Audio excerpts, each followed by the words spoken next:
when it came to you getting a warehouse, what made you like want to get a warehouse? What was the process of thinking?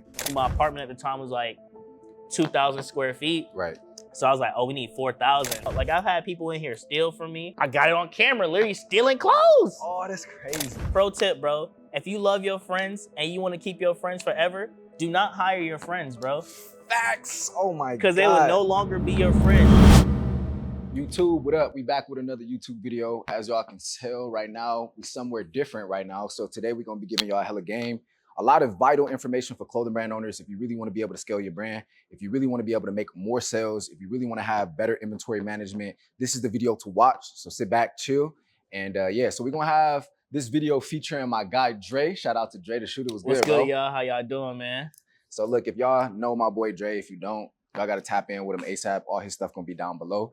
But today, Dre gonna be giving us hella game. I'm gonna be asking him some questions. He has a very successful brand as well. We got Shaq in the back. What's good, bro?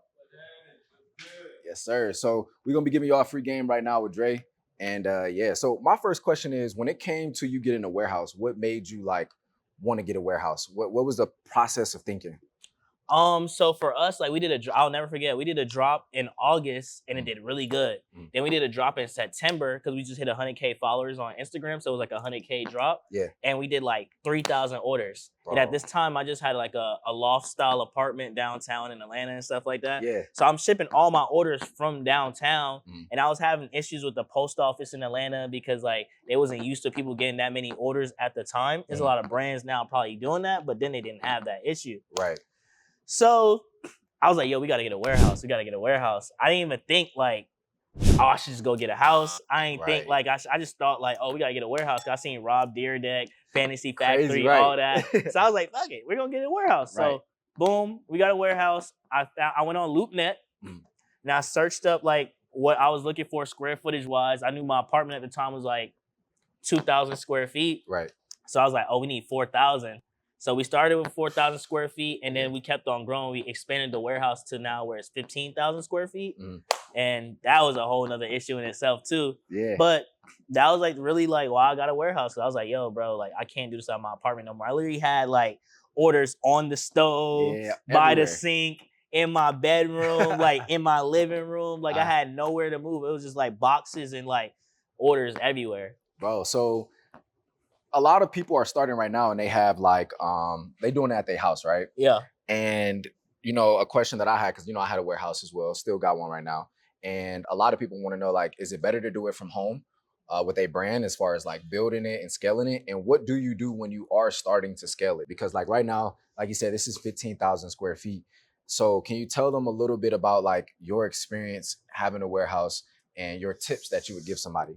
I would say the first thing when it comes to warehouse leases is different from like a traditional residential lease. Like, so a warehouse lease is going to be anywhere between like 3 to 5 years on the lease. So you're locked into that lease. So when it comes to scaling, you have to figure out like, okay, in 5 years, is this going to be enough space for me or I'm going to need more space? So that's why we have this much space. Cause I thought like, oh, in 5 years at this point, I'm going to be bursting out the seams on here. Yeah. So the tips I'll tell somebody like just scaling your brand, be in the house or keep your overhead costs as low as possible, as long as possible. Right. So be in the house as long as possible, bro. Facts. Like I seen Mr. Beast to where he shoots his videos, he has an office to where he lives. Right. And this is a multi-millionaire, bro. Facts. So like I should have did something like that to where like I lived here and I worked here as well. That way like my at-home cost and my warehouse cost is the same cost. Cause like people, I pay $5,600 a month for this warehouse. Right. And I still got to go pay a mortgage. Facts. Outside of that. Dropping game, bro. So you would say stay in the house as long as possible. Yes. I would definitely say the same thing because even for me, like I have realized like when you have a business, when you start scaling your business, sometimes you have a lifestyle creep. And basically, it also happens in business where you want to upgrade everything. You want the best supplies, you want the best printers, you want the best cameras, you want everything. You want it to be 100% the best. So I think that a lot of y'all can really take something from that because at the end of the day, don't lifestyle creep. Don't let you making a little bit more money with your brand automatically click to you like, oh, I need to get the biggest warehouse so I can have the best content or post my pictures like this. It's not always what it seems. And I think that a lot of people could do a lot of work on what they're doing right now and a lot of better thinking when it comes to expenses. So right now we in your warehouse right now. Can you give us a tour of what we got and basically like, your process of getting into 15,000 square feet from 4,000? Okay, so right now, if you guys can see, we're on the shipment side of the warehouse. It's the fulfillment side.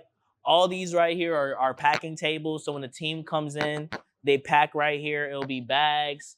Over there is where we have like all our orders that are organized that need to ship out and stuff like that.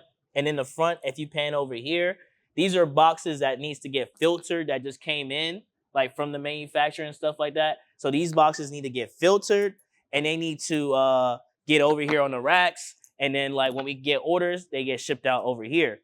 So that's the first part of the operation. Very clean, very like straightforward. The team just left for the day.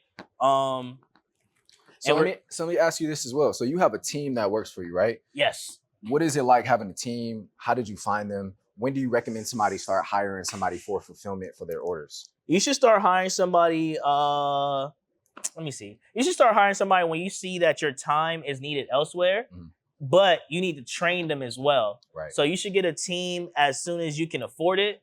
And when you see that, like, oh, like to get my orders out to my customers, I need a team to get it out faster. Because you don't want the quality and the shipment times to like be long for your customer. Right. So like yesterday, our team shipped 100 orders in 20 minutes. You know what I'm saying? Me doing 100 orders probably would take me like an hour. Right, facts. So that's why I got a team. But I'm gonna tell you this, it's hard finding a team, especially if you're Black, because there's a lot of egos. Yep. There's a lot of like, oh, like I want to be a leader. And I'm like, I'll give you that title because like it costs to be the boss. The guy highest up is normally the loneliest. You know what I'm saying? So I started with a team of 10. I'm down to a team of 2. It's crazy. Just being efficient. Yeah. So there's like, it was 8 people that was in here that just didn't work out. Like I've had people in here steal from me. I got it on camera, literally stealing clothes. Oh, that's crazy. In 4K, like, yo. I've had people like, just like wanted more money because they thought I had a lot of money. I remember the first day I bought my Tesla. The next day, a team member asked for a raise. Oh yeah, they're tripping, bro. So there's a lot of things and there's a lot of uncomfortable situations. And pro tip, bro, if you love your friends and you want to keep your friends forever, do not hire your friends, bro. Facts. Oh my god. Because they will no longer be your friend. Because it's a new dynamic. Yeah. It's like, all right, how do I be a friend with you outside of work? And then in work, I still have to be stern when you're messing up and you're not doing something right. So if you want to keep your friends forever, bro, go on Craigslist, go on Indeed, go on ZipRecruiter and hire people that actually pack and ship and stuff like that, bro. Do not hire your friends. That's the saddest thing I could say, bro. I've had so many friends help me with this that I no longer have. Like I can't even call them. That's crazy you said that because that's probably one of the tips that I hear most often with people is don't go into business with friends or people that you're in relationships with. And now that you're saying that, like going from 10 to 2 is fucking crazy. So How to get efficient. Yeah, you got to. Because a lot of people feel like they need like a really big team to get stuff done. And really you just need like, it's me and 2 dudes that understand the vision. And one of my people, like we had the conversation early, like, yo, I'm here for money. Right. Once I realized like, oh, he's here for money, I'm like, all right, cool. I'm gonna make sure you always get paid. I'm gonna set up systems to where you can get bonuses and stuff like that. That's it. Them. Cool. Right. Like, you know what I'm saying? Like we're not, oh, like it's a team, we're team building. Like, facts. Like, you know, when like LeBron went somewhere or when KD went to the Warriors, I'm here for the ring. Right. You know what I'm saying? I'm here to win. So that's what he's here for the money. And I'm like, all right, cool. Like a lot of people just trying to build like family with their workers and like, that's a good thing to have, but sometimes you might not get that. I didn't get that. You know what I'm saying? Bro, it's about culture when you're building a brand and building a company in a sense as well is all about culture. So where are we going to right now? So right now we're going to the screen print side. It's very loud. So if you can't hear us, that's why. So this is a screen print operation right here.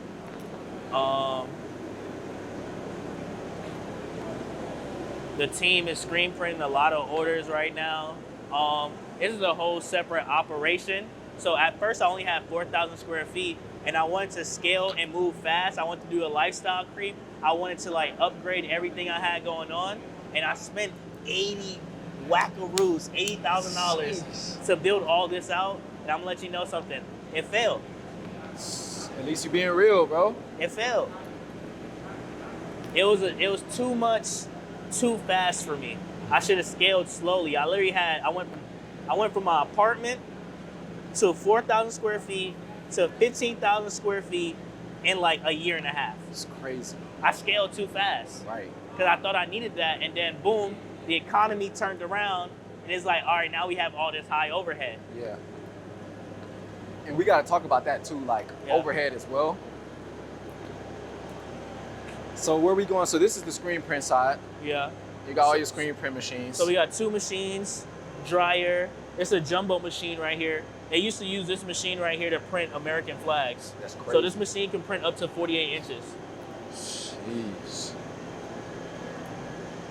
And over here, just like the warehouse side, this is like the storing for all of our blanks and stuff like that. The reason why we separate them is because we don't want to get the inks messed up, you know what I'm saying? Right. Like on like the product. So like this is all the storing like for blanks and stuff right here. Let's come around so you can pan better. So all these boxes right here, they do look empty, but they're all shirts. Mm-hmm. And then we have some more over here behind you. So let me ask you this then. A lot of people always ask like, especially when it comes to inventory. Have a great day. How you doing? All right, have a good one. Yes, sir. That's dope as hell to have somebody come in here doing all of that. All right, man, take it easy. All right. So a lot of people want to know like, do I start with blanks or do you recommend manufacturers? Which one would you say? If you're just starting out, I'll say start with blanks. That's just me just getting know how to like work with certain stuff. And like for Chinese New Year, right? Yeah. China is closed for damn near a month, like 3 to 4 weeks. Right. So if you have blanks, you can go to an American screen printer or a local screen printer and get your stuff made and still get your products off. Right. You feel me? A lot of people don't even know how to go about that process. They think they can just make anything with an American screen printer and it's not the same. Facts, so like, and then for us, like when we're doing quick sales and stuff like that, for instance, we're dropping on March 8th or something like that. That's like 10 days away. Right. I have so many blanks here. I can create a design and get it made right away and have it ready for my customers. It's genius. So being able to also know the other processes when it comes to having a brand. Because you don't always have to just go through a manufacturer. You can go through and have blanks, like you said, and then take it to a local screen print shop and then get that process done there. So like for efficiency's sake, for the people who are just starting, the people who want to make their first 10K and actually save 10K with a brand, what would you say is the most efficient and fastest way for them to be able to get there? Manufacturing. Manufacturing, because like now you don't have to worry about like, because some people get blanks and heat press them themselves. Yeah. That's a lot of time and energy, you know what I'm saying? Where that time and energy you need to be focused on marketing. Because if you want to get to 10K quickly as possible, the main thing you need to focus on your brand is having a good product that people can talk about and refer their friends to. That's key, like having a good product. But the other side of that is marketing. You have to want to wake up every day and think like, how can I get more eyes on my brand? Facts. Like right now on our brand page, we have it to where like it's 400,000 viewers in the last 30 days. It's crazy. So out of 400,000 viewers, I should have like 10% of that in sales. Right. Unless my product is trash or my site is closed. Exactly. You see what I'm saying? Facts. So I want to get as many eyes on my stuff as possible. Because even if my site is closed, now I can filter them into like my SMS list or signing up for early access and things like that, or a Discord or a broadcast channel. Yeah. But I want to get as many eyes on what I got going on as possible, because that's how I'm gonna make the sales. Because a lot of people have great products, but you have no eyes on it. It's facts, bro. You know what I'm saying? And he dropping game, yo. If y'all are liking this, make sure you guys leave a like. So look, let's go on the other side of the warehouse. I want to ask you a couple more questions. It's a little loud over here. So let's head over there right now. I like walking in here sometimes. And like, for instance, I just came up with an idea for a sale that we're going to do tomorrow. Yeah. Like, I don't even know what products be in here sometimes, even though we do have an inventory system through Shopify. Right. But like, just seeing it is like, okay, I got all those, we can put that on sale. I got that, you know what I'm saying? Just seeing it makes me come in here and sit and like, wow, this is amazing. So I do appreciate having a warehouse, but is it needed? Not 100%. Not 100%. So like you said, like I would recommend staying in the house as long as possible. Scale your brand there.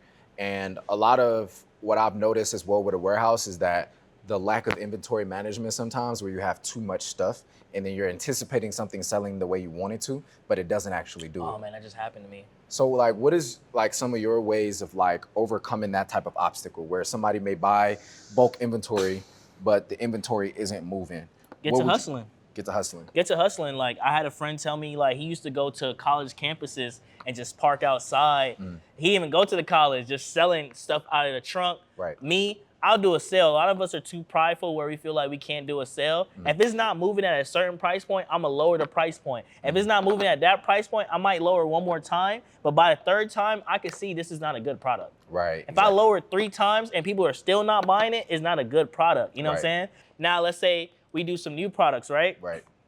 Everybody that's a high ticket customer, let's say like for us, like our average order value is $80, right? So now if somebody came through at 160, 200, that's like a high ticket customer for us on our brand because our average order value is like $80. Right.